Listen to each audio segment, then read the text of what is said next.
The Justice Department under fire tonight, facing criticism for over-redacting information about individuals who may have aided Jeffrey Epstein. In a 2014 email released in the files, a person writes to Epstein, quote, "Thank you for a fun night. Your littlest girl was a little naughty." But the identity of the individual who wrote that message is redacted. And in this image of Epstein's inner circle from the files, we see associates like convicted co-conspirator Ghislaine Maxwell and Epstein's assistant Leslie Groff, but several others in the graphic are blacked out. The release files also showed numerous email exchanges that appear to describe the procurement of women. New Brazilian just arrived, sexy and cute, 19 years old. A 2013 email to Epstein reads from someone at a Paris modeling agency. That sender's name, redacted. I found at least 3 very good, young, poor. A 2018 email to Epstein reads, "Meet this one," the person continues. "Not the beauty queen, but we both likes her a lot." This sender's name, also redacted. A DOJ official said in a statement to CNN, any fully redacted names are of victims. In many instances that it has been well documented publicly, those who were originally victims became participants and co-conspirators. We did not redact any names of men, only female victims. Names of law enforcement officers were also among the redactions. Also included in the released Epstein files, a highly controversial draft indictment from the 2000s that would have charged Epstein along with 3 others.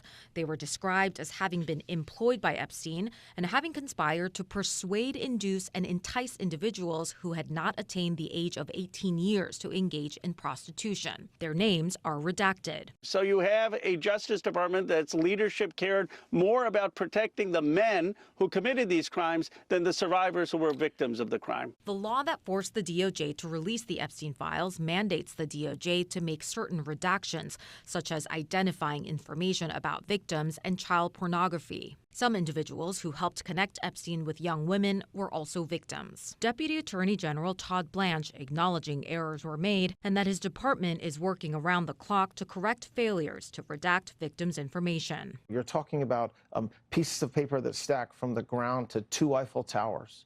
And so the minute that a victim or their lawyer reached out to us since Friday, we immediately dealt with it and pulled it down, and we're continuing to do that. We knew that there would be mistakes. Epstein survivors are outraged. Publishing images of victims while shielding predators, it's just a failure of complete justice. Why should anybody come forward? Because the justice system is not going to be the justice system. MJ Lee, CNN, Washington, D.C. The Epstein files are rocking the British establishment. In the latest tranche of documents, these 3 undated photos appear to show the King's brother, Andrew Mountbatten Windsor, formerly Prince Andrew, kneeling over what appears to be a woman or girl, whose face has been redacted, lying fully clothed and supine on the floor. It's unclear when or where the images were taken. No captions or context for the photographs was provided with the document release. And neither the photographs nor the email messages suggest any wrongdoing, but they are a further embarrassment for Mountbatten Windsor, who previously faced pressure to explain a 2001 photograph which showed him standing with Ghislaine Maxwell, Epstein's former girlfriend and a convicted child sex trafficker, and Virginia Giuffre, a prominent accuser of Epstein and Andrew, who died by suicide in April. Today, Mountbatten Windsor's brother, Prince Edward, telling CNN in Dubai, I think it's all really important always to remember the victims. The King stripped Mountbatten Windsor of his royal titles in October and began the process to evict him from the royal estate at Windsor.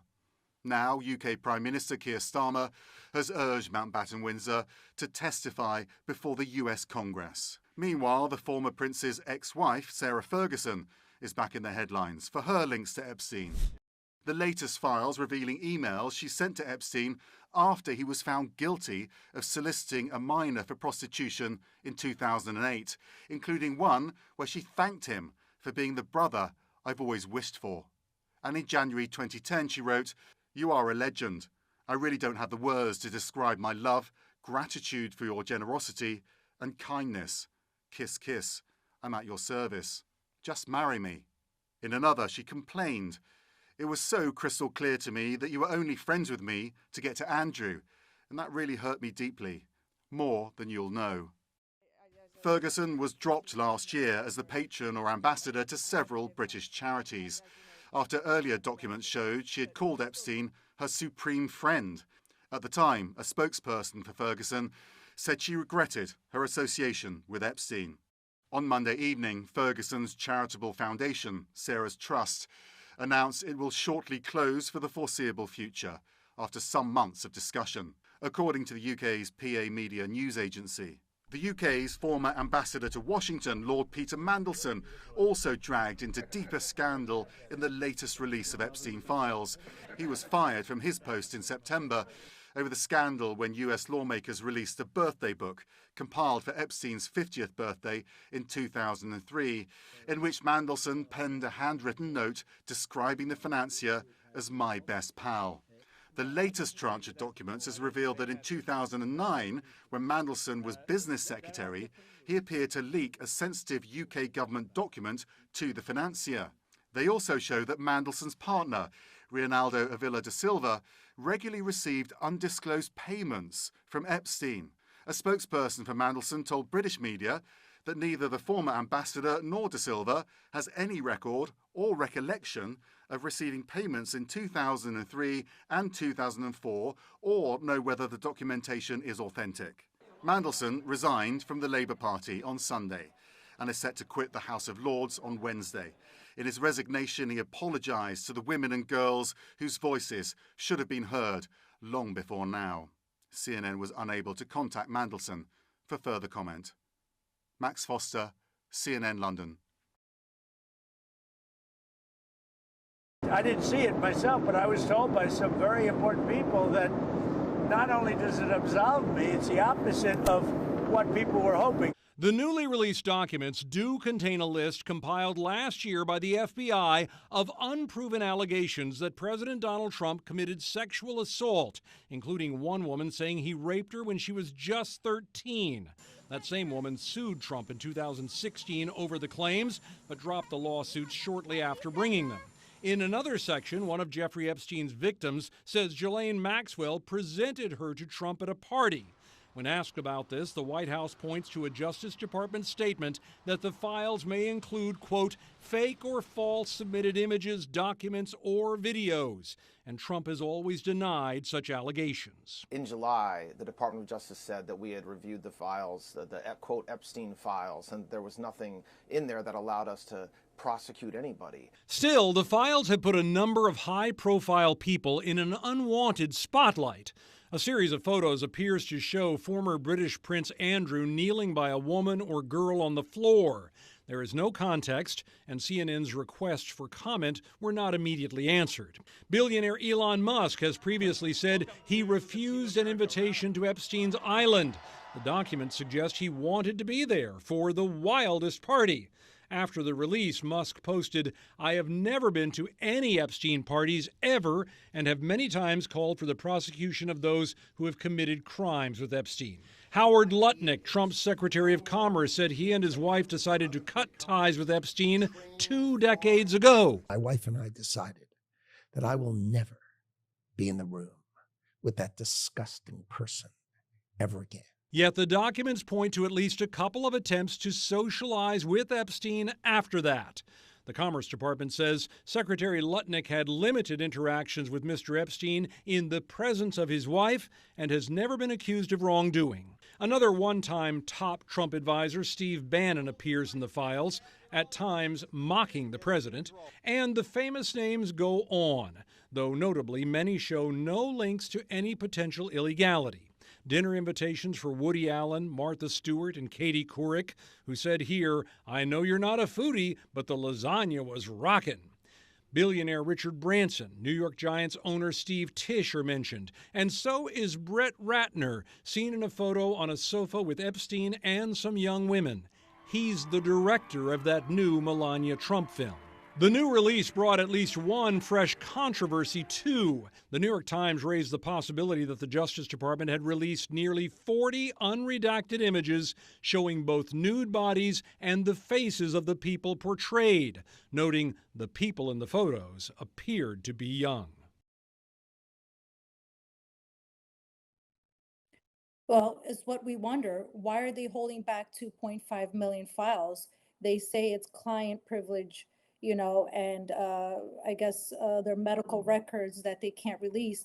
But I highly doubt that 2.5 million records, I'm sorry, files are just, client privilege rights and medical records. I feel there's more to it. When I come to see some of my files, I see some of the things that are missing there. There's a lot of information that just doesn't make sense and doesn't add up. And it seems like they have skipped some of the years that they put in there, and there's nobody that we can contact. And I absolutely love how Todd Blanche said that we can communicate with the DOJ. That is not true. We've tried to talk to them. We've tried to, communicate with them, because communication is the key here, right? And I think that the people that they need to communicate with is us, and they have not even tried to talk to us. And I think honestly that they're just scared. Laura, you know, we we've had so many different interviews, and I think today is the most saddening, deeply upsetting, heartbroken day that we have experienced as survivors. I can't help but wonder why the DOJ has once again failed us. Again, it feels like they're ignoring our need for protection, especially when they've taken this time to redact the names of powerful individuals, like you said, but not ours. This double standard, makes it even harder for us to trust them. When I read those 6 pages of allegations that mentions our president and a lot of other prominent people, my heart just immediately stopped. Immediately, immediately.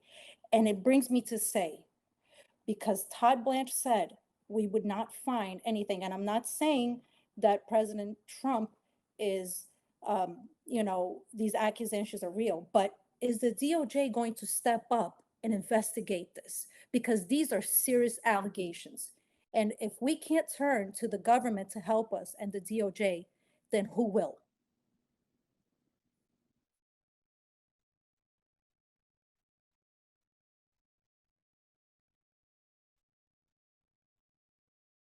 100%. And, I have to say, not only our names were not redacted, but there are personal information out there that can hurt us. It is there's addresses, there's IDs, there's phone numbers that connect us to now and the future. And that is very dangerous for us who have been speaking, and some of the Jane Doe survivors who have not spoken, and their names are out there, not redacted. And then we have these powerful rich men who are getting all these redactions. We are in so loss of words. We don't know what else to expect from the DOJ at this point.